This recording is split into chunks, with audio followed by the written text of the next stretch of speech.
2 words, Revo Fitness. Here's a few more.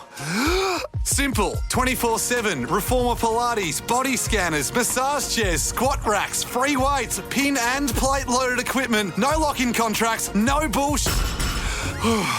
All of that and more from just $9.69 a week. That's surprisingly affordable. Join now at Revo Fitness Glenelg or download the Revo Fitness app. RevoFitness.com.au or find the Revo Fitness app in the App Store. This is the Nathan, Nat and Shaun podcast. Here he is, everybody. Officially, the Prime Minister is in the house, not just crashing interviews with our West Coast Eagle. Welcome back. Good to be here. You were at the door sticking your tongue out before. Yes. Oh, I wouldn't have been doing that. No. That would be very un-Prime Ministerial. What are you talking about, Rob? I was just saying g'day, waving. Yeah, that's very friend. That's how he met Jodie. Yes, Ross. that's right. Just the lovely tongue Jodie. out at her. You have already spoken to Jodie this morning. I have. I texted her early to say good morning, and she rang me back. And it was, I did say after a while, it's actually 3:30 here, so... So you got up at 3:30 this morning because of the time, like your body's stay in on. that, yeah. My body wakes up before 6 every day, and it did today too, so... It's brutal.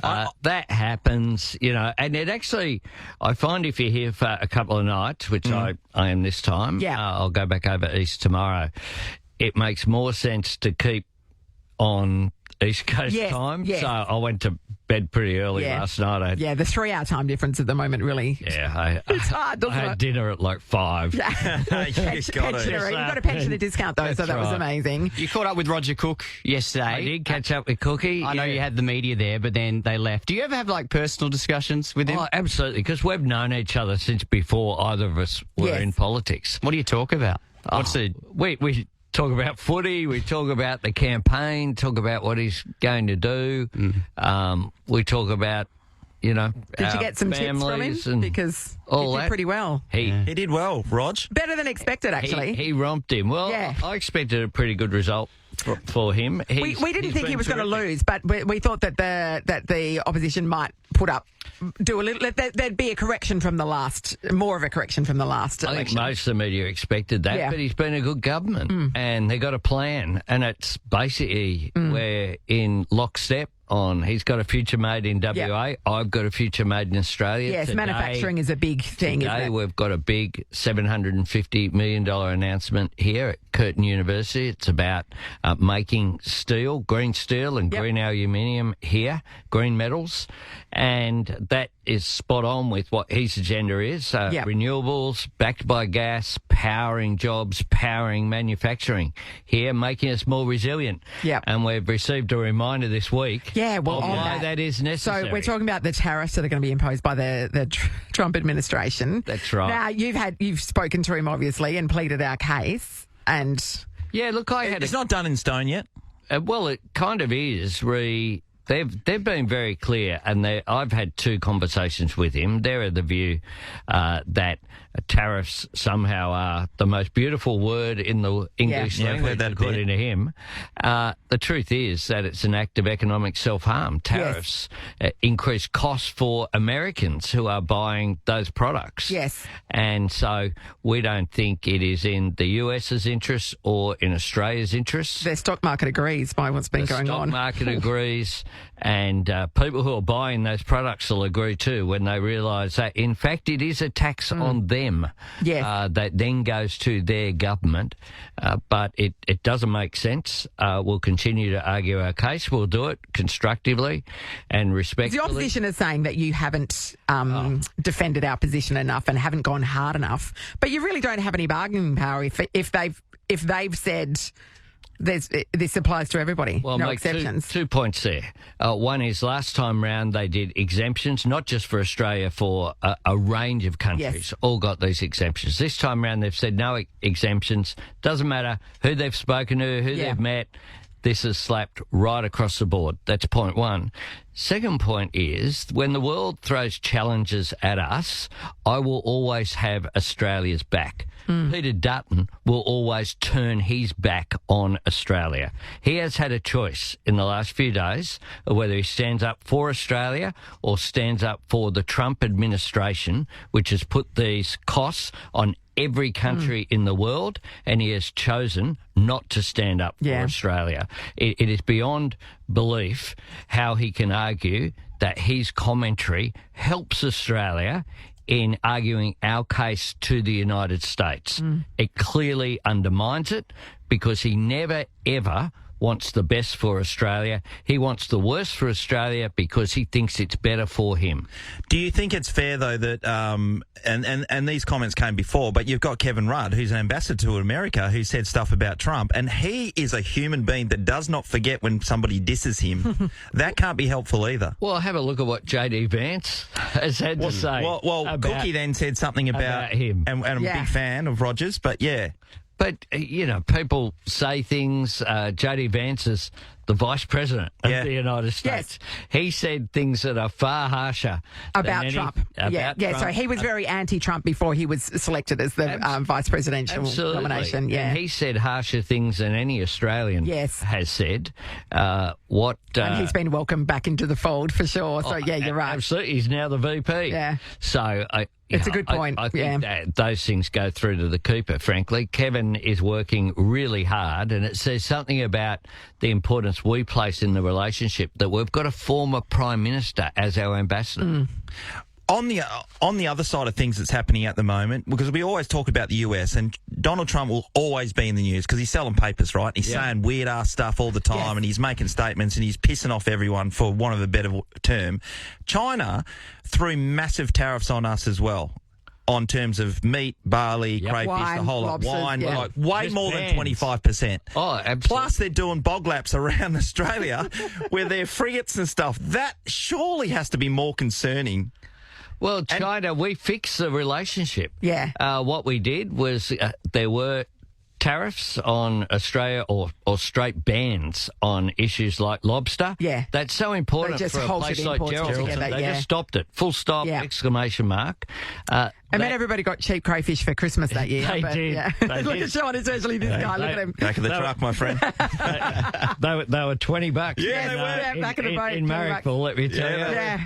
At my little wholesale outlet there in Marrickville in Sydney. But, we fixed that. Yeah. Through diplomacy, through the work that we've done. So what about the security concern, though, that we were, we all saw the boats? Look, we have boats in the South China Sea, and we do exercises all the time. No, but they did exercises around our entire coast. Like, what's that about? We do exercises in the South China Sea, in the Taiwan Straits, etc. What they wanted, I'm sure, from us, was from us to say, no, you're not allowed to do that, and then they would say, in international that escalated. That was accordance with international law. What we say is that we support international law.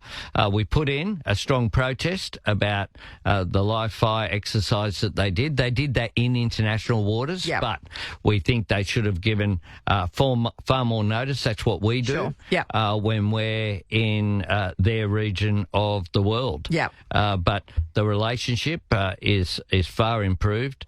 There wasn't, of course, I brought the Chinese Premier here to WA, of course, last year. That was well received. Lobster for dinner? We did have lobster for lunch, and that helped. I sat next to the Premier and said, this is pretty good, isn't it? You want some of this, and you want some of the WA wine as well, which is all great quality. And that's jobs for Australia. Yes. My job is to support Australia's national interest, to support good relations with everyone across the board when it comes to economic relations. We have a different political system from China, so we're going to have differences with them. We'll talk about that honestly and in a straight way, and that's what we've done. Albo, I really like what you were talking to Jeremy McGovern about when he was just in here a second ago, and keeping the main thing. So in polling and in politics, a month ago, everyone was saying that Labor Party are under pressure. That's your government. They're under pressure, and the Liberals have I don't know, maybe surged ahead might be the wrong term. But then, yesterday I think it was, and the polls come out and they change, and it's all in a matter of moments. An So interest up rate and cut down, happens, which is great timing, that kind of stuff, And it's all, frankly, it's 1% here or 1% there, which doesn't matter. You can't be focused on whether you're on, as a poll today, we're on 51. Yeah. But if we're on 49, does it really matter at this stage in the cycle? And polls are notoriously small numbers of, small sample sizes. What matters is when people go into a polling booth and put numbers next to names. When is that going to happen? And that will happen in May.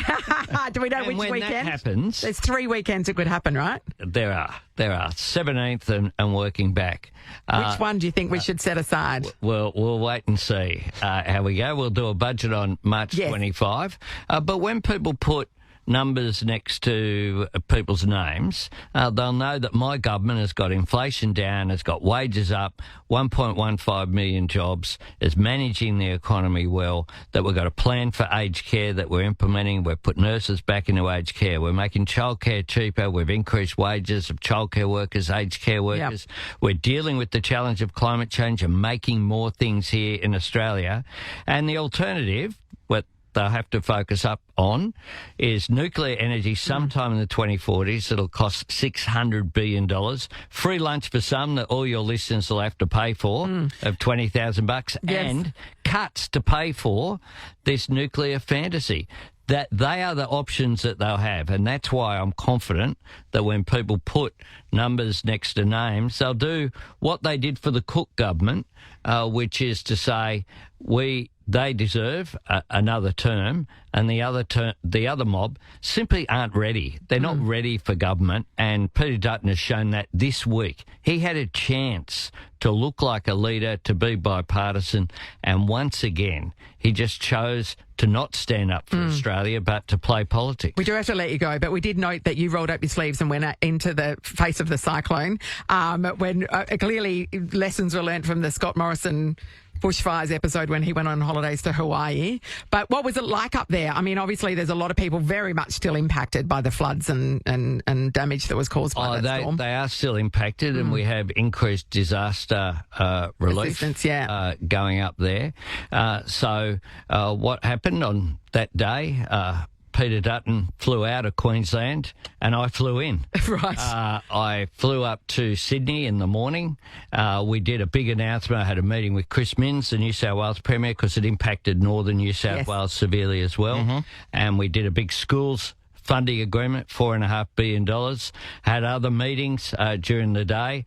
I did have a fundraiser during that day, but then flew up, had a meeting with Premier Crisafulli that night, and then attended the meeting of the disaster coordination authority that took place the next morning, and then cancelled everything else that we had. I was due to be over here for the election. Right. I was going to be with Roger on the there was a lot of Friday chatter and that you Saturday. were going to call the election, and then this cyclone started hovering, and you went, obviously we've got to wait and sort that out. We were just focused. I spent all my time either in southeast Queensland, in northern New South Wales, or at the National Situation Room in Canberra, making sure that we did what we could. Yes. You can never do these things perfectly. You can't turn the but weather I around, think but the effort of the three governments working hand in hand in partnership was incredibly positive, and I have a good relationship with both the premiers, one Labor, one Liberal, doesn't matter. There were no politics involved here, no borders. We just got on with it, and just a shout out to all the SES and volunteers. At the worst of times, we always see the best of the Australian character. It is true. And we did that. Yeah.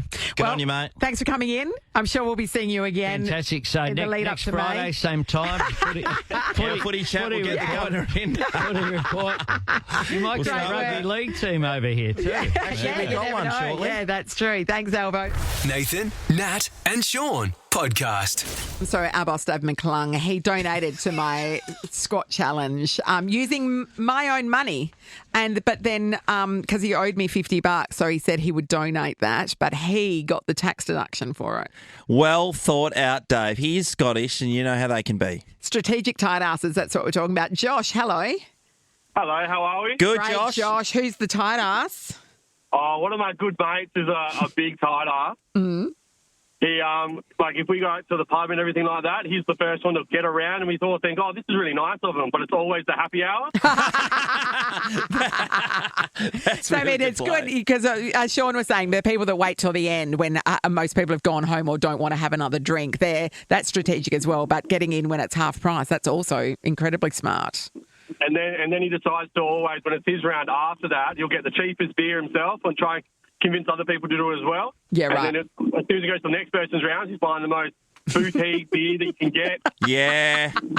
Because every time you go into a joint, there'll be the beer of the day or the week or something along those lines. There'll be a $10 pint, right? Yeah. And then all the rest of them are 14. Yeah. Oh, this reminds me. My son, so he's got a card down at the Left Bank. And that gives you cheap drinks on a Friday, Yes. right? And anyway, I was down there and I was with him. And then I go, I'll get the beers. And so I bought him and a couple of my nephews beers, paid full-toed odds. Yes. Then his round next time, he pulls out the card and gets and the you're like, discount. why didn't you let me use the card? Yes, and then he starts handing out to his mates when they come. Oh. So I'm playing full-toed odds. And everyone else is getting a bloody good haircut on their beer.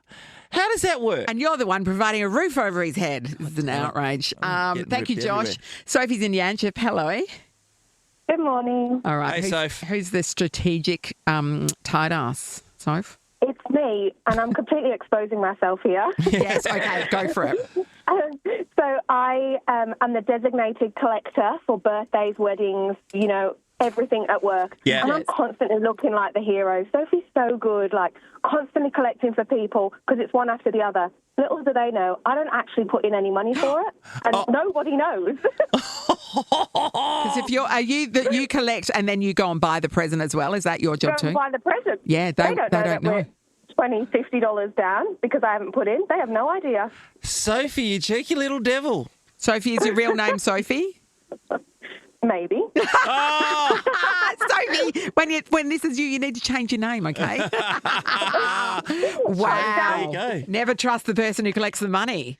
Well, Sean's going to I suddenly do- start collecting for people's birthdays. I do like the person who's out there doing Yes. that because I'm very, that's not in my wheelhouse, No, you know. we know. Okay, sorry. You've worked with me for a long time, haven't you? Oh, Sophie, that is a strategic and tight-assy. Well done. Joe is in Kelmscott. Hello. Good morning. All Hey, right. Joe. Who's the strategic tight-ass in your life? My brother. Yeah, what does he do?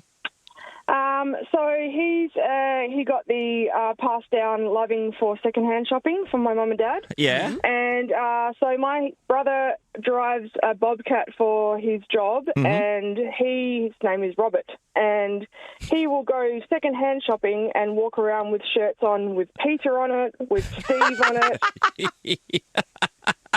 So all the high vis with anyone else's name on it. I think that's I mean, brilliant. that is pretty funny. And that doesn't hurt anyone. That's great. That's great. Anyone. It just confuses everybody on the work site. Yeah, it's like, I thought that guy's name was Rob. Where's the other place? You He was know. Steve. What's... Oh, Well, I thought his name was Bob on the Bobcat, but no, it turns out his name's Peter. Nathan, Nat, and Sean podcast. We've seen him on the front bar, that kind of thing. But now he's got his own Tonight Show, which kicks off on Channel 10 on Monday night. About time. The one, the only Sam Pang. Hello, Sam. Morning. Oh, good morning. Good morning. Good morning. Sam, this is so exciting, mate. And you're certainly putting yourself out there because we've been talking about... Well, Sean mostly has been saying Tonight how shows. none of these things work, is what Sean Well, said. no, I said Rove, obviously. Yes. He dominated. Cousin Rove, yeah. Cousin Yeah. Rove. Yeah. Cousin Rove. Yes, Sean. Yes, that was 2009 that he finished. Yeah, I know. So it's a long time ago, mate. Yeah, I know. I haven't let it go, though. Have I? So, Probably still watching repeat. did they come to you and say, we think it's time that there was a Tonight Show on TV again, or did you pitch it to them? How did it go?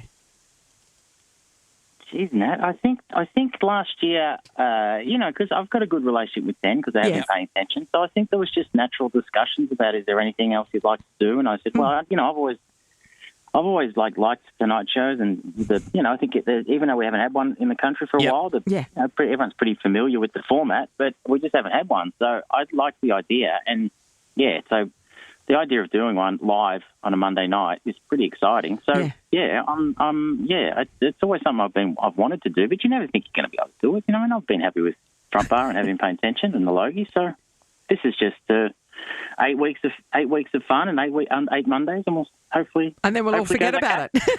No, you're going to be great. He will be great. You know, I can't think of anyone else that could do this job, actually, Sam. I really can't. I reckon you'll be able to do a super job. It's a bit weird, though, because all that we are seeing on free-to-air TV in the evenings these days is either maths or a football panel show. So will you at least talk about football a bit? No. But they'll have a maths recap every Monday night. We're doing that. Yes. So it's more a traditional Tonight Show with the news of the weeks and depending on who's around in town, guests or funny friends of mine. So it's more like I get to talk footy on the front bar, and so that's you've covered that off. Box. Yeah, I get that fixed, but this is more everything else. So I imagine you do some practice shows. I saw some of the promos mentioning some of the feedback and stuff like that. Is there anything behind the scenes, like, the applause light screen thing that comes up, tell the crowd what to do? How do you train them? What do we know behind the scenes that we wouldn't see? Well, they're not monkeys. Aren't they? It's exciting to be in front of a live studio audience. And we did a trial show a couple of weeks ago, which was, it was just good to just find out some stuff and get in the studio and see what, all the camera angles and all that. That's all boring stuff. But, on the night, just like the audience is there and we'll be attempting comedy. And if they laugh, great. And hopefully people watch. But, it's, that's the best thing about live. You find out straight away. Yeah, but Sam, straight away you get the feedback. You're going to be great. I've said that, and you will be. We have no doubt. But when I watched Rove back in the day, and I always lead by this, he did have someone to warm up the crowd. Yeah. When I used to go there. So you clearly must have someone, do you? Yeah, both are like most. I think between have been paying attention and yes. Oh, okay. Everything. Front bar, the project. Do they?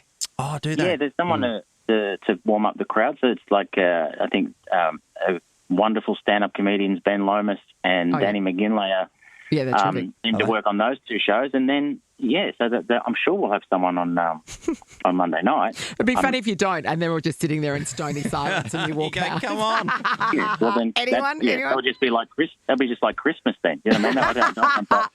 I don't need that again. The obvious question when you've got a Tonight Show, there's a lot of things to consider, but one of the biggest players, of course, is the desk. Have you really? Did you do a lot of trying different desks? Did you get a committee in to design the desk? Talk to us about. Went to Freedom. Went to IKEA. The desk.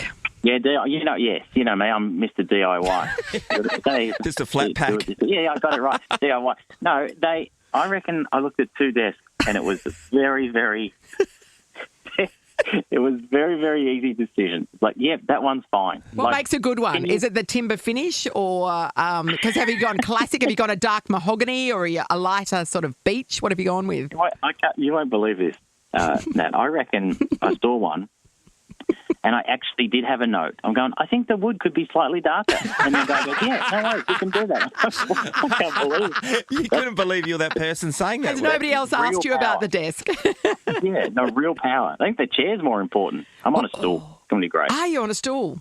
Yeah. No, I'm on a chair with a back. Okay, great. Great, because as a former chiropractor, I'm worried about your spinal health. That's great. We've got a lot of practical concerns. I think for an hour, I don't think I think I'll be okay. But if the last segment I'm in traction, I think that's probably not right. I mean, what a way to round it out. Yeah. Sam, what a good. I did go to Rove and I did see that warm-up guy. But like the iconic segments, have you got your own version of what you're excited about? Yeah, like a segment was like, hey, what? How have I forgotten what this show is? You've asked me about the desk, the warm-up guy, and segments that Rove had. At least it's about the show this time. We're saying that Rove had segments. Have you come up with some cool segments with a catchy phrase? Well, I think it's a good. You know what? It's in all seriousness, you don't tune into this show for the guests. In terms of this is not the Graham Norton show where there's three of the biggest celebrities in the world on a couch drinking wine. Like we're in Australia. Sometimes they're just not here. So there'll be lots of segments and there'll be lots of comedy and there'll be guests. But it's also not. I just want to lower everyone's expectations. Ice Cube's still around. I've seen him everywhere. Who's that? Ice Cube. I've seen him everywhere. No, he deliberately said who's that. Exactly. And Sam, obviously, you've got a big catchphrase at the end, like say hi to your dad for me or something like that. Is that another Rove? Is this Rove? Are we just reviewing the best of Rove? Maybe Yeah, Nana. who's your Pete Hellier? Say hi to your Nana for me. That would work. Rove had a great catchphrase. I think mine will be more like just kneeling down and saying, "Please tune in next week. Yes. I've got a family." So, it'll be, Rove was cool. I'll be more desperate. Like, hey, please tune in again next week. It'll be, it won't be catchy. We certainly will, Sam. We You'll be a great love you, hit, mate. Sam. You know that, right? We say this with a lot of affection. How amazing. My manager will be upset she didn't get a mention today. Yeah, I know. Yeah, that's Nathan's true. away, so Yeah, we'll yeah. make sure when he's back, he Next picks time. you up. Nathan, Nat, and Sean in podcast form. Fat Boy Slim himself, Norman Cook. Welcome. Welcome, Norman. Good morning. Thanks for having me. You obviously, we were talking off air about the fact that you've been following the Prime Minister. He's been following you, actually. Yes. Prime Minister of Australia's been following you around local radio stations. I saw someone sent me a clip of him DJing. Yes. Trying to mix right here, right now. So he's a cool sounding Prime Minister. Yeah, he loves his music. He's right into it. How'd he go at it? Was he any good? I think, yeah, it seemed to be. I was just, I can't critique his mixing. I was just that the Prime Minister was playing one of my tunes. And as far as Prime Minister's DJing goes, I mean, he's probably up against other Prime Ministers. Well, I had violin lessons with the English Prime Minister at school, so Really? Wow. I dropped Did you? that one in. Yeah. Hang on, wait, what? The new... So you went Keir Starmer. Keir Starmer, you went to school with I him? was in his class at school for 5 years. And which is really, it's weird for both of us because when he started singing my name, he's like, Yeah, so "That's hang on. Cook, that's Cook from 5K." Yes. And then so I've been watching his sort of rise, and now That's wild. weird getting texts off the Prime Minister. I know. Yeah. That's amazing. Very different paths. Yeah. So, I didn't know... Do you play the We violin? didn't know you went to school. No. Yeah, so what stuff were you doing at music at school then? I did music O-level because I knew I wanted to be in pop Yes. music, but music O-level was like classical stuff. Oh, yeah. And So I that's wasn't- like the it's final year high school, or that was Year 10 kind of thing? O-level. Yeah, right. GCSE. Yeah. But it was all classical stuff. It was pretty dull. But I learned some compositional theory and stuff like that. so you can play the violin, and what else? No, I actually forgotten that I played the violin. I think it was like one term, and my parents Right. just couldn't stand the noise. It is learning But the no, violin is tough. That was funny. It was Keir who actually reminded me. He went on. He was doing something. They said tell us something he wouldn't know, and he went, "I used to play violin with Fatboy Slim." So I'd completely forgotten that I played the violin. Yeah. I was more of a guitar and keyboards man. Yeah, right. You know, I did Yeah. grade 5 piano. Yeah, okay. we were talking about... I mean, everyone's been asked their favourite Fat Boy Slim song, and a lot of us come up with Praise You straight away, right? So, because the film clip really stood out at its time, which is amazing, Ross had a different take on his. I want to hear... This was my favourite. Because... Huge song. Yeah, huge. And I'm a bit embarrassed to say this, but when I was in high school, I used to listen to this song on Discman and picture myself standing up to the bully and say, right here. His eyes are concerned. He never did it, but he pictured himself doing it. Thank you. That's really beautiful. No, because the thing is, both those tunes are kind of like memes. Like, obviously, Yes. Praise You works whether it's like a relationship or a sports team, Yes. and that whole we come along a long way together. But right here, right now, it's like one of those memes. It's like it means everything and yet nothing. It's like it doesn't actually mean anything, but it instills, like a lot of like my football team comes out to it, and I still get Brighton. Yeah. It's I a still pump get up. goosebumps. So it sort of means, but that you standing up to a bully, I mean that's beautiful. He I didn't didn't do it. It was just in my head. You know, In you my play head. those things out. It's probably just where you would have got a crap beaten out. He was way But bigger. no, but the fact that it inspired you in that way. Yeah. It did. I'd listen to it. I mean, that is the beauty of music. That Yeah. sometimes things that you didn't intend it that way. It can inspire you. I love that. I love that. So power thank of you. music. Thank you. I felt great. Probably just as well that you didn't. Yeah, no. Yeah, no, look at his beautiful face. Your team, it's Brighton, right? Yeah. Are you the Seagulls? Yeah. I always find that Seagulls. it's not really an animal that's going to scare you. Yeah. You know when you think about... You haven't messed with Brighton Seagull. Oh, they love a chip. they love. No, they'll have it out of your hand. They'll Yeah. have it. No, the Brighton Seagulls are really pretty. Aggressive. feral. Yeah. They're like, they've learned over the years how to mug tourists, basically. Yeah. So if you're a Brightonian, you eat your chips in a certain way with your hand over the top. That's how you can. That's how you can pick a local. Don't mess with Brighton. Oh, okay, Seagull. I'll write that down now. I'll remember that. My team is the Albion. Brighton Hove Albion. Langley Park tonight. You were here last year in Perth, and I know you don't have much downtime. You said you want to get some sunshine, but any Perth places you've been or checked out while you've been here in Perth, or?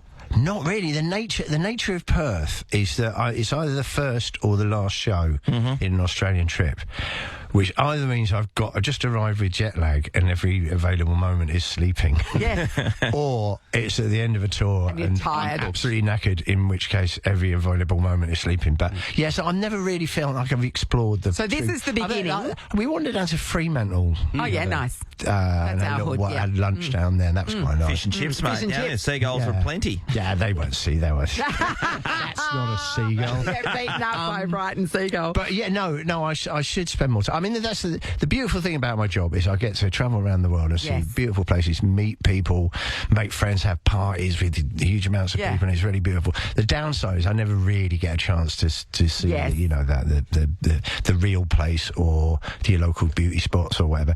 Occasionally we'll go to a museum. If we got a day off, we'll go to a museum or botanical gardens or something like that. Yeah. But you play in beautiful spots and stuff as well, because you play in, after this you're off to Barrel, you were telling us, to play at a winery tomorrow. Yeah, well, the thing is, I sort of come here every couple of years. Yeah. And we'd like to change it around a bit. Yes. I mean, I've played Red Hill Auditorium three times, then I moved on to the park. So you're trying not to repeat yourself. So this time we just thought doing the wineries, mix it up. Well, it gives it a different atmosphere because it's kind of it seems classier, doesn't it? Well, I don't know about classy. I mean, it's kind of it's more a sort of all ages. It's less clubby, and you get a different atmosphere, and we can do a different thing. But it's just trying to change it up so you don't play the same venues every year. Yeah, for sure. I was going to ask you just mentioned about the downtime or partying or stuff like that. How much has your partying changed over the decades? Well, I'm 16 years sober, so I don't do that kind of... Well, there you go. I do not do that kind of partying anymore. Must have been intense in its day. Oh, Christ. It was can you remember? Can you remember having a good time? I remember I had a very, very good time, yes. No, it was really messy. No, I don't... I get all my kicks out of doing the gigs. I did 106 shows last year, so during those shows and around those shows, I feel like I'm part of the party. I don't feel like I had to have a drink while I'm doing it. Yeah. But no, my idea of partying is to go and watch my football team. Or, I don't. On my nights off, I don't hang around in nightclubs. So, but you're a nighttime. It's a nighttime thing, DJing, and it can be late nights and that kind of thing. When do you sleep? Like, is your body clock all over the place between travelling and playing these nighttime gigs? Much. And I did some judicious afternoon napping. Yeah, I mean, so do we. To be fair, I often have a little nap before my daughter gets home from school. Yeah, nice. And do you still do like a season in Ibiza or anything like that? That must be big for you. I don't do the whole season anymore. That's quite a commitment. Yeah. But we always have our family holiday, and that normally it's a family holiday, but it involves about 6 shows. It's a tax-deductible family holiday, yeah. Well, I'd see it more that we have a lovely big villa up in the north of the island, away where it's quiet. Yes. And there's like 14 of there's like 4 families. We always that's our thing. But how nice. And then I just have to nip down, play for a few hours, and then that pays for it. But those few hours, is that like 2 a.m? Is that? Or are you playing like afternoon shows now, like at 4 o'clock in the afternoon? I wish. No, prime time in Ibiza is 3 till 5 a.m. Yeah. And I refuse to go on after 4. Because that's just... Well, it's for my age. I mean, what do you do? Do you go to bed and wake up at 3 o'clock in the morning? Yeah, what do you do? Because it's not like I'm going to hang around work, till 4 a.m. in the morning, Yeah. So, but no, in Ibiza, 3 till 5 that's their headline slot. Yeah. Oh, my God. I know, sure. Can you imagine? You'd be in all sorts. But that's better than Argentina. Argentina, 6 till 8 is the headline Prime slot. time. AM. That's the big slot. By that time, everybody's got there, apparently. Yeah. Wow. Oh, how big's the crowd you've played in Argentina? I'd imagine it's massive. Yeah, I'm having a bit of a moment in Argentina. That's amazing, isn't it? Well, it's funny because things come and go in waves. Yeah, I had a Brazilian time about 20 years ago. Yeah. I had a very big Japanese thing. I've got a very constant Australian thing. Yeah. That's been a constant, but some come kind of go. But the last couple of years in Mexico and Argentina, they've just been going nuts. And They're on board.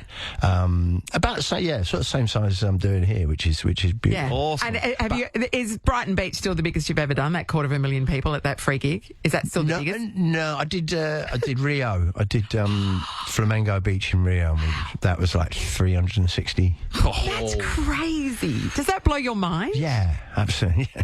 Blows your mind and it makes your knees go a bit wobbly. Yeah, I mean, they're all there for you. That is amazing. You try not to think about that. Yeah. You try and picture them all naked so you don't get... Well, Sure. in Brazil, I mean, mate, a lot most of of them are, That's a yeah. lot. That wasn't hard. That's a lot of breasts and genitals. Yeah. Not a lot of hair. That's what 6'3", that's 840,000. Oh, no. That's a lot. Yes, it's lovely to do it. But you know what? I actually enjoy the smaller gigs more. Yes. The big gigs, they're a big thrill, and it's great to have the kudos of doing it. Yeah. But I have to work quite hard. I have to, to keep that crowd, and you have to play the classics. Yeah, of course. Yes. Everybody's saying, I much prefer. I'm playing Revs in Melbourne next week. Yeah, right. Revolver, yeah. Dirty, filthy late night club. Yes, it is. I get my kicks in there because I can really mess about, and I don't have to take it too seriously. Yeah, and you're taking in a bit of the Grand Prix as well? I'm doing the Grand Prix as well, yeah. But at the end, I'll have to have my wits about me trying to translate what I do to a Grand Prix crowd. We were just having a conversation this morning about how many of the swear words I should take out of the set for the Grand Prix set. Oh, yes, they're very prim and proper. Well, I don't know. Are they though? I've been watching that Drive to Surprise. Survive. Oh, It's a great show. Drive to Survive. I've been watching that with my daughter. Yeah. There's quite a lot of profanity in Yeah, I that. think you'll be all right. They're not going to be too shocked. Yeah. Okay. Well, we love your work. People are absolutely frothing the fact they're playing Langley Park tonight. Oh, yeah. That's a great word. Good word, isn't it? Frothing. Yeah, you can still get tickets, believe it or not. Get along. Frontiertouring.com. That'd be the very last tickets in town. But Norman Cook, Fatboy Slim, thank you so much for coming in. Oh, well, thanks for having me. I mean, Thank you, your mate. jet lag is our gain because Thanks it means for you're up putting and the about word early. frothing into it. You're welcome. I'm going to be thinking that all You can afternoon. use that as my gift to you. I can't wait for this evening's froth. Yeah, they'll be frothing you. Don't worry about that. This is a podcast of Nathan, Nat, and Shaun. 2 words, Revo Fitness. Here's a few more. Simple, 24/7, Reformer Pilates, body scanners, massage chairs, squat racks, free weights, pin and plate loaded equipment, no lock-in contracts, no bullshit. All of that and more from just $9.69 a week. That's surprisingly affordable. Join now at Revo Fitness Glenelg or download the Revo Fitness app. RevoFitness.com.au or find the Revo Fitness app in the App Store. Puts a smile on my face when I get to see the big man. at him. I miss him all the time. Hair's Looks wonderful. perfect. See him on 9 News on a regular basis. Does a super job. Great to be here. I didn't do a super job last night. You know, you have one of those nights where you just your words don't come out properly. No, I don't know what you're talking about. Never been there. Must be a former captain thing of Fremantle.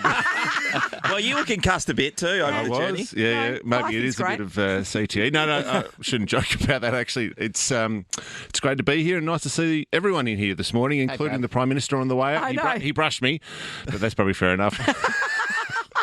That'll come back to Horny, won't Yeah, it, that Ross? will. That's will. You don't want to get the Dockers supporters offside. Hey, Pav, we had a big start to the year last night. We had the bloody Tigers getting up. What about that? 41 points down they were, the Tigers. Looked like Carlton were going to be supreme winners on the night. They were doing As everything expected. right. As expected. And then it's effectively the biggest upset I can think of in recent times. Maybe back to the Derby last year. That was a huge upset in terms of Yeah, West that's true. Coast Yeah. beating Freo in round 2 or 3, whatever odds. But everyone thought the Blues were going to get it done, and probably they thought they were going to get it done halfway through that second quarter, 40 points up. But credit to Richmond, they put a lot of pressure on the Carlton defence. They panicked, and they turned the ball over and scored, and sometimes it's as simple as that. It is. I think we know the reason why Richmond got up, though.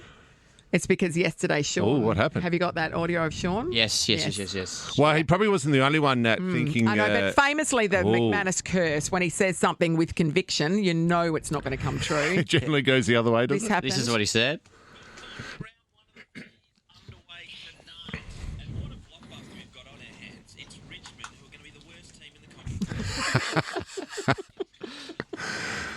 I stand by that. Can I just stand by that? Like, the Richmond will win the wooden spoon.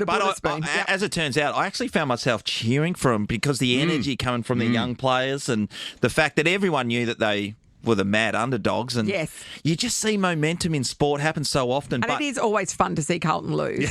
Oh, God. It just kept going. Imagine what Lygon Street's going to be like. Tearing it down the place, and Vossi's already under the pump. Although I saw his post-match press conference, and he was very calm. But there was a couple of questions from some journos. You knew when you played on Vossi, he had that. He's got those steely blue eyes. Yeah. You could see he wanted to rip someone's head off. But he was nice and calm. But yeah, it was an incredible start.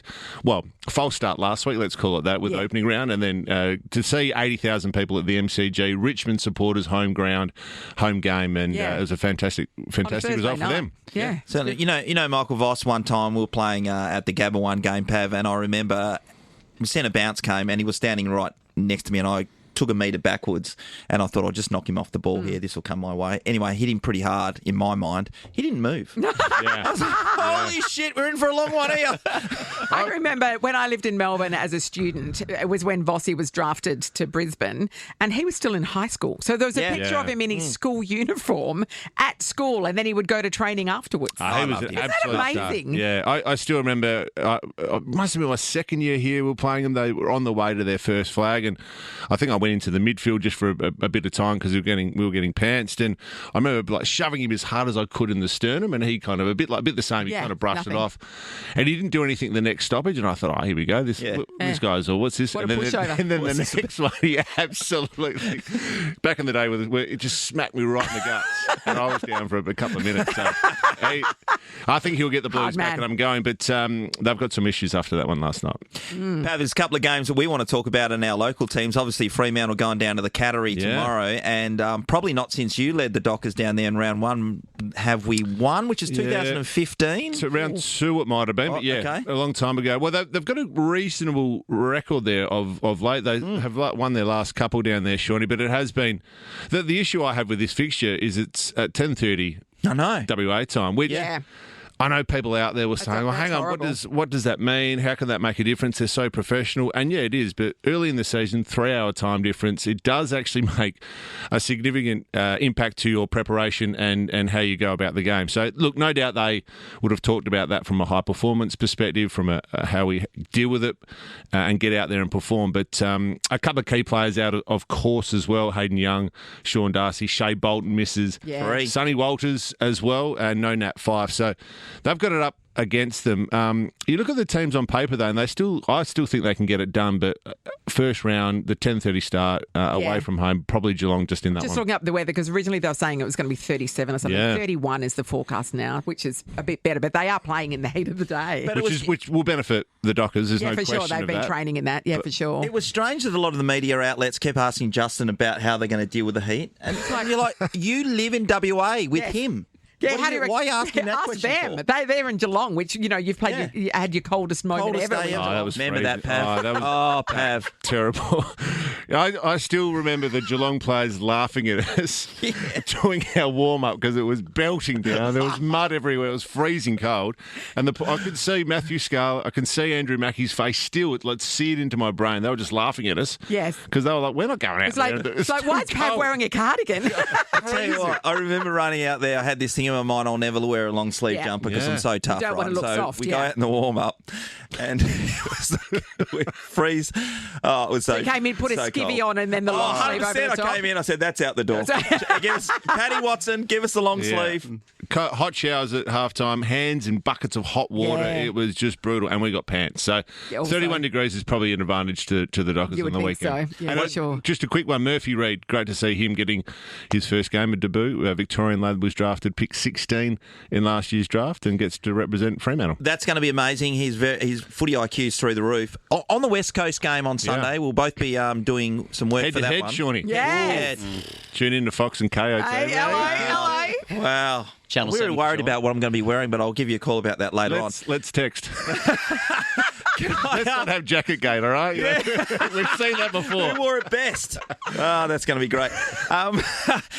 The Gold Coast Suns, they're under pressure to make the finals this year. Yeah. They've got a lot to live up to, and the West Coast is a bit free and easy, new team and all that. It's a free hit. Absolutely, it's a free hit, yeah. And Archie Reid, speaking of Reids, is Reids Galore.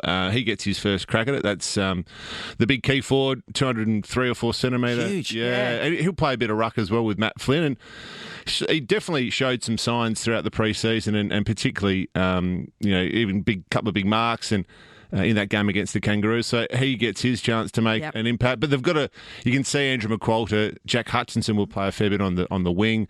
Obviously Baker and Graham come in from Richmond, Owies from Carlton. There's enough there to like if you're a West Coast fan. Gold Coast have all the pressure on them. They were horrendous away from home last year. So there'll be a bit of internal pressure on how they deal with travel.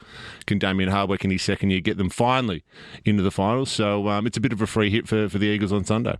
Good luck with the commentary, Pav. We'll look at the numbers after the game, obviously. It'll be full on. Good on you, mate. Thanks guys. Special comment, Sean McManus. Thanks, Pav. Nathan, Nat and Sean in podcast form.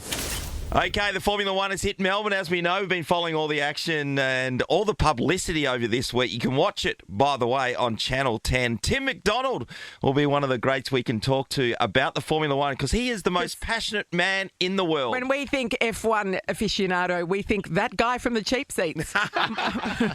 Tim, good morning. Tim. When we think F1 gate crasher, we think me. It's amazing to be here. I don't know how I managed to get past security. I don't even have a job this weekend. I'm just gate crashing. I can't wait. It is the best 3 days of the year for a motorsport fan. It does look like you've won a competition when you're on the F1 coverage, I'll be honest. I do feel like a Make-A-Wish kid at some times, but it is a dream come true to be here with 400,000 fans, 2 Aussies on the grid, first race of the year. It is so exciting. Oh, it certainly is, Tim. Hey, I recently have got a lanyard so then I can walk around various football stadiums to be able to go in any area. Now, you must have a lanyard like that to be able to walk around Albert Park? Yes, and in Melbourne, the rule is if you've got a lanyard, a high-vis vest and a hard hat, you can get in anywhere. So thankfully, security haven't cottoned on. I haven't been kicked out yet, though it is only Friday. So there's every chance that by Sunday I might be out. Tim, I've been looking at your Insta, and you do look like a fan there, but there's a lot of the stars in the background that I see you filming. Anyone particular you're excited about? Have you got any selfies, chatted with them? Oh, fangirling, you're saying? Yeah, fangirling. Yep. Yeah, no, big time. I was lucky enough to speak to 2 of the drivers yesterday, Alex Albon and Ollie Behrman, 2 young rookies. Yep. They're amazing. It's Lewis Hamilton's first weekend at Ferrari. Everyone's trying to get close to him. I managed to get within 5 kilometres of him yesterday, so hopefully we're going to get a little bit closer. My selfie stick's not that long, so... Ferraris are fast. And, of course, Oscar Piastri, everybody's talking about him because he's got the burger named after him, so there's a lot of heat on him as well. You know you've made it when you've got a grilled, special, limited release only burger. It's unbelievable. Genuinely, though, he is a real chance to win this weekend. We've never had an Aussie win the Australian Grand Prix. He's in the fastest car. There's every chance that he could be on the top step of the podium. So it might not be a burger. It may be a trophy, but either way, he's won this weekend. Yeah, it's going to be very interesting this season. There's probably about 6 guys who could take out the title this year. I mean, everyone's going to be on Max Verstappen's hammer. But having Lewis in a new car, obviously, Lando Norris with the McLaren the way he was going at the end of last season in particular, those guys took out the Constructors' Championship. But Oscar's that chance. I always feel, and we kind of mentioned this the other day, Tim, and you'd be all over this, that it seems like to me that Lando Norris is certainly the number one in that team. And I know that they had chances during the year where Oscar was in front and he had to let Lando go, and vice versa. That happened at the end where he got Oscar, that is, was able to go past Lando in one of the last races. But it does feel like he's still almost up against the team. He is. However, he can turn that around if he wins early. To be honest, they're both even at the start of the season, and it'll be after 5 or 6 races or so.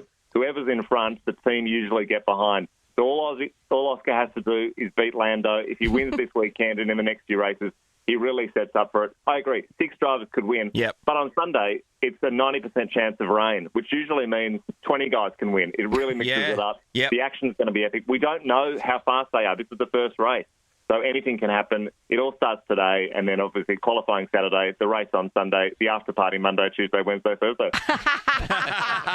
Tim, did you go to Glamour on the Grid? That's turned into quite the date on the social scene in Melbourne. Look, I did get an invite. It's a wonderful night full of full of the who's that of the Australian influencer community. Yes. And you look at someone and you go, are you one of the waiters or have you got 100,000 TikTok followers? Or are you no idea. Beck Judd? We don't know. I've got no idea. There were so many stars there. None of them you'd recognise. That's right. Oh, they all recognise each other because they're looking at each other, spending the whole day just looking. How's that? Yeah. And to be honest, I reckon I was the only one at Glamour on the Grid wearing tarot cash. So it's never a good time. Nothing wrong with tarot cash. I didn't belong, but we're here now, so it's all good. Hey, good. Tim, when I've previously been to the F1s, the one thing that lasted when I walked away and, a few days later was the fact that noise just kept going through my head. Ringing in your ears. Those cars go around bends and take off. It is amazing. It begins today. The guys get to zing around the track. That'll last for you, no doubt, as well? Yeah, the noise, it rings in my head for the next 3 weeks. I can't hear anything my family says. Not always a bad thing. So the noise is amazing. The smell is incredible. Even the speed, when you're up here close, they're doing 100 k's an hour in pit lane. So when it looks like they're going slow on TV, they're absolutely banging it. Although being Australia, I think we need a couple of tweaks. If it was really the Australian Grand Prix, we'd have 5 school zones, some roadworks, and an unfinished tunnel. So 100%. It's not really like driving in Australia, but it's the next best thing. Yeah, and some weird parking signs where you don't know if you have to buy a ticket or not. Wouldn't that be great if they came into pit lane and then had to get out of the car to understand whether it's a tow zone, a loading zone, how long they were allowed to park? That'd be unbelievable.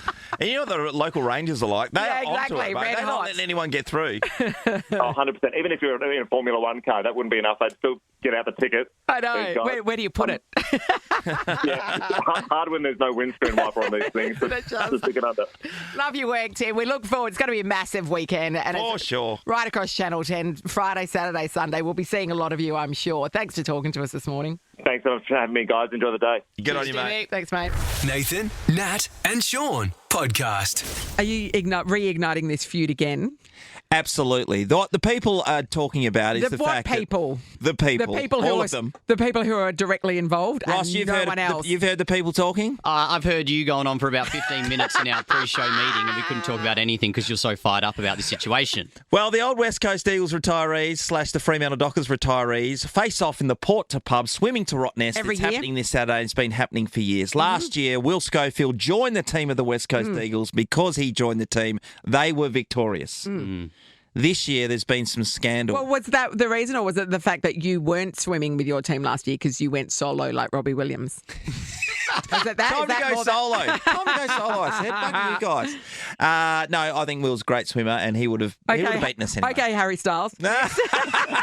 Exactly. I just had to give it a more modern reference. But yesterday we were speaking to Scully and it was announced that they had an Olympic swimmer in their team. Well, the WhatsApp had worked groups at the West Coast Eagles went nuts. for The West years? Coast Eagles. Mm-hmm. Scully, come in, my friend. Are you okay, Sean? He's not okay, Scully. He's not. Well, is this another... I mean, this is just reeks of Fremantle West Coast from days gone by. Yeah. Oh, poor Freo. West Coast are going to win another flag and Freo kick up a stink and whinge and cry. And, this is just a debacle. It is a debacle. You know what it reminds me of? It reminds me of Andrew Gaff punching Andrew Brayshaw. Like, that's what it reminds me of. Because, like, you didn't see it. We didn't see it coming that you're just going to throw an Olympian into the... To be fair, I don't think Gaffy saw it coming either. So what's the issue here, Sean? He's complained to everybody, Scully. He's called people. He's been talking to organisers and everything. What do you have the biggest issue with? That Dean Peters is a Rottnest champion or that he's an Olympic swimmer? I don't know which one I'm fearful of more, You actually. didn't That's a just good pluck point. him off the street. He did work at the Eagles for like 10 years. Natalie, don't but he stick up didn't- for your team but in no, this manner. You're saying he didn't play, but he was involved at the club for an extended period of time. That's accurate. He's a life member. Who cares? He's a life member of the life West Coast member. Eagles. Sean, he's a life member. Mate, plenty of people are life members. Well, mate. why don't you get them to swim for you? If we have a boxing fight, then we'll bring in Springer. He's a life member of our club, and he'll punch everyone out. That's fine. We're not boxing to Rottnest, though, mate. I mean, although that would add a little certain something if you did. Underwater boxing, yes. So Scully, once we stopped talking yesterday, that you got a few messages come through because I did speak to Kindwin and she had put out an email to Drew Banfield and said, "Sorry, this can't happen." So did you guys get a few messages? So we clarified and checked with the race organisers that this could happen, which is why it was happening. You've then whinged.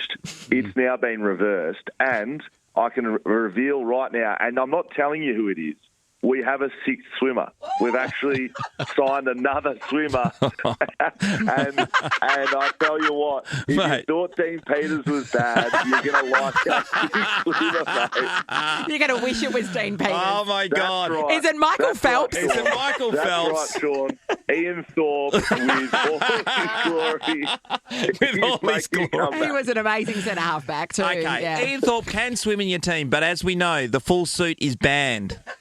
And it has been banned for many Olympics. Look, all I'll say, Sean, right, is if we beat you without Dean Peters, you may have to retire as a team. You may actually just have give to it finish away. up. Like, do you agree? No, I agree. You did put that in a message to me, and I did speak to a couple of the boys saying that imagine if they beat us now. This is going to look shit out. You've thrown such a tanty. So you do have a sixth swimmer, or are you just going to do it with five now? We do have a sixth swimmer. I'm not sure where they've come from. They have been a player. I don't know how we've signed them with 48 hours to go. I'm unaware What's of their prep fitness like? levels. Yeah. So I'm good over 50. Anything over 51, I'm in trouble. This is going to be a long day for everyone. Is the sixth swimmer the new one, the replacement? Is it just Dean Peters in a wig? Is that what's going on? It is. So Ash McIntosh, who it seems to be the most disgruntled with He is very much because Milton is probably our poorest swimmer, and he was very much looking forward to spending a great deal of time on the boat while Dean was swimming. He did suggest that maybe we could just shave Dean's head, chuck him in the water.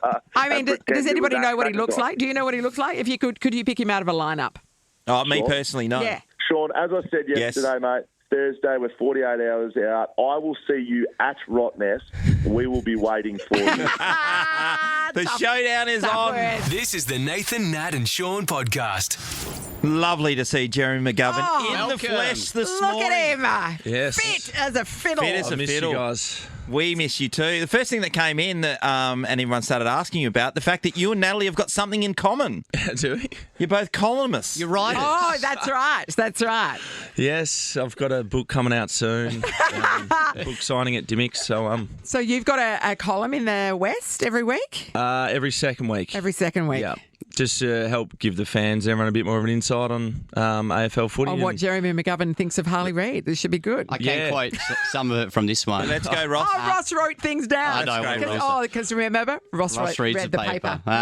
Going into the lead up to round one is the excited unknown. Yes. I thought that was a good quote. Yeah, did you? Yeah. Yeah, I thought it was pretty good too. So, obviously exciting, new list, new and people. unknown. And I see where you're It coming is from. unknown, yes. That's the list, scary who it bit. is? So, it's a scary, great, fun, exciting bit, but also at the same time, this time of year's nerves.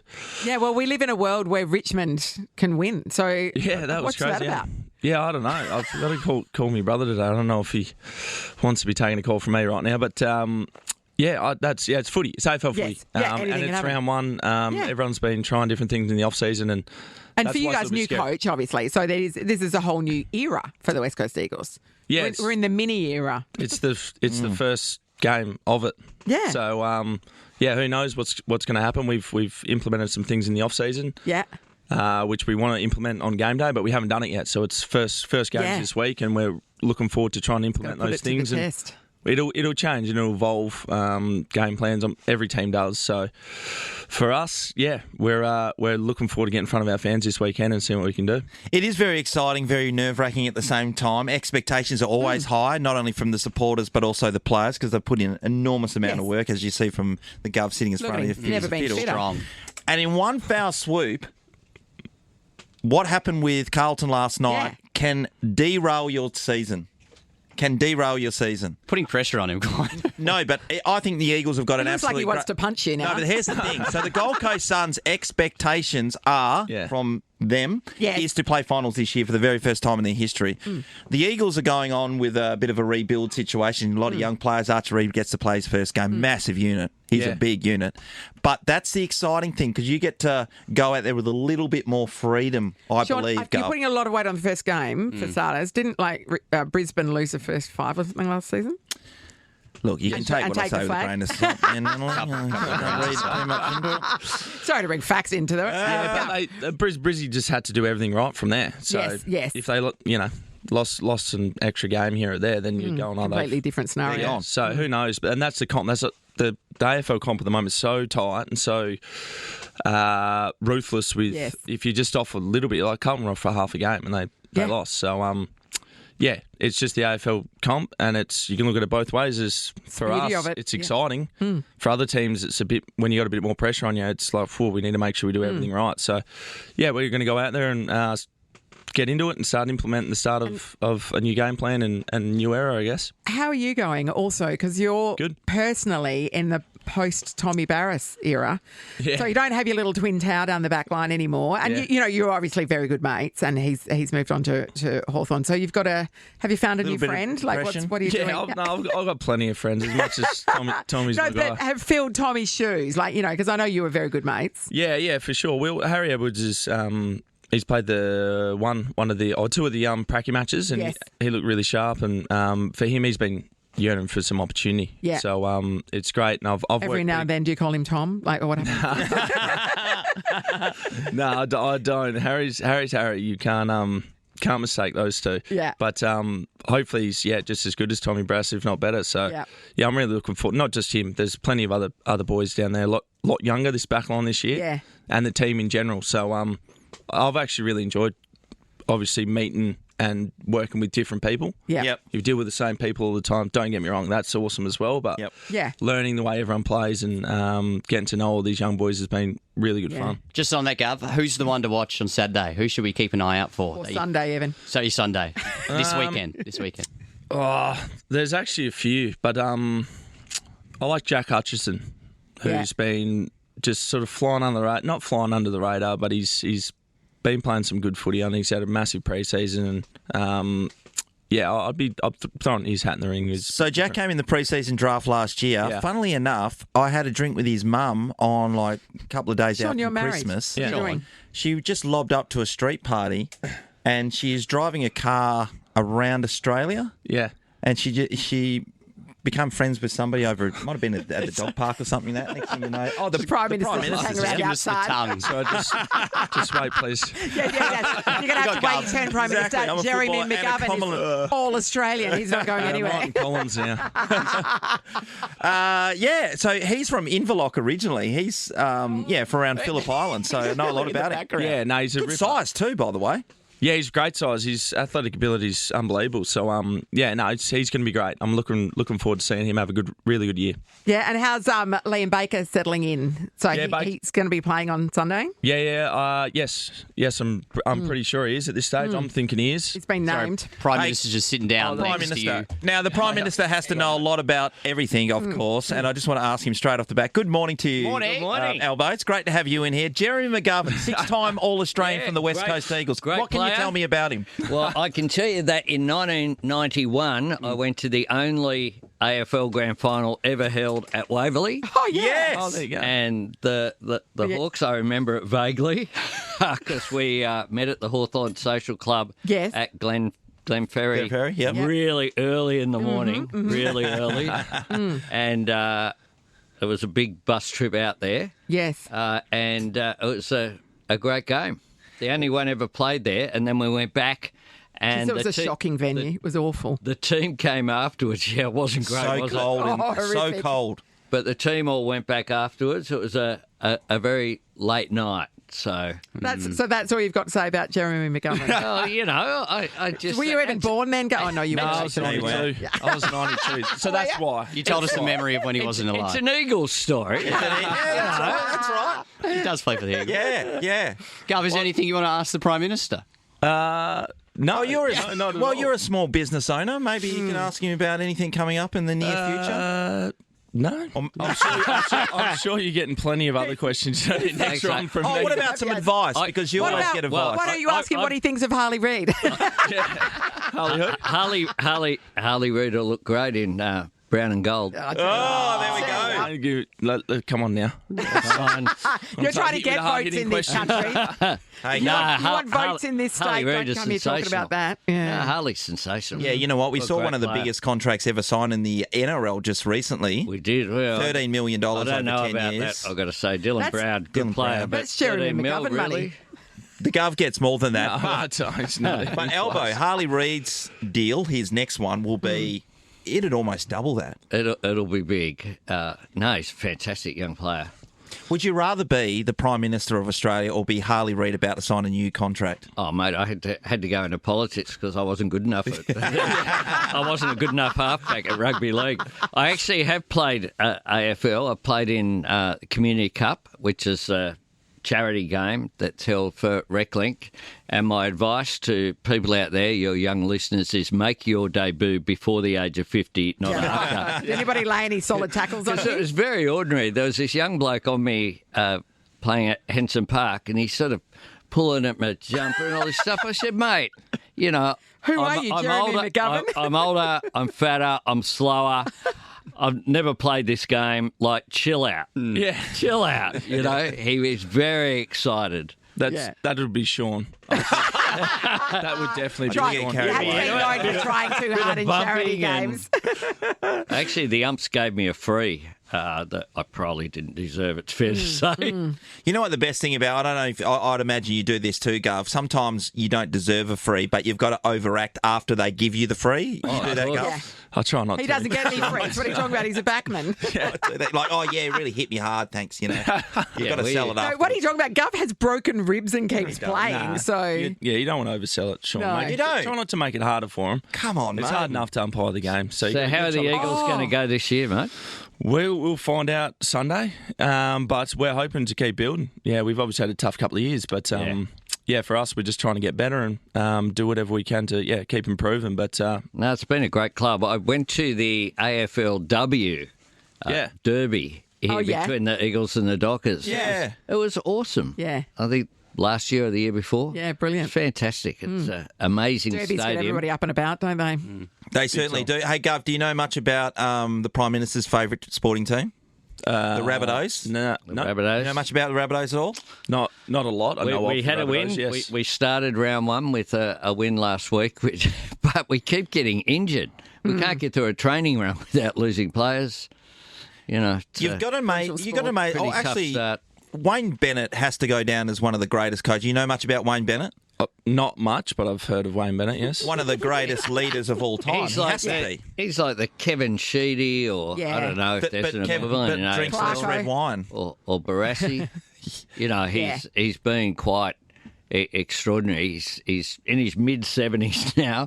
Wow. He's just come over to South, and he's just a motivator of men. He doesn't say much. I was on the board for years. And he just gets the best out of players. How can you take a bit of leadership out of what he does, Elbow, even being a Prime Minister? Focusing on what's important. Yep. Ignoring the noise. Yeah. That's one of the things that I have to do as PM. Ignore the there's noise. There's no noise around that, is there? Yeah. Ignore the noise. You know, if you look at your comments on social media or anything else, just focus on what you're trying to do for the country. Agree, Gov? And the grand final is a bit like election day. Yeah. It's not one. It's not one in March or April any more than a game's won in the first or second quarter. Yeah. You know, you got to play it out. Be ahead when the siren goes. When the siren goes in May, I'll be ahead. Mate. All right. Mate, did you write any of that down? Gov. This is the same. This is the speech you need at the start of the game. I felt like I was speaking to myself. He was speaking to me.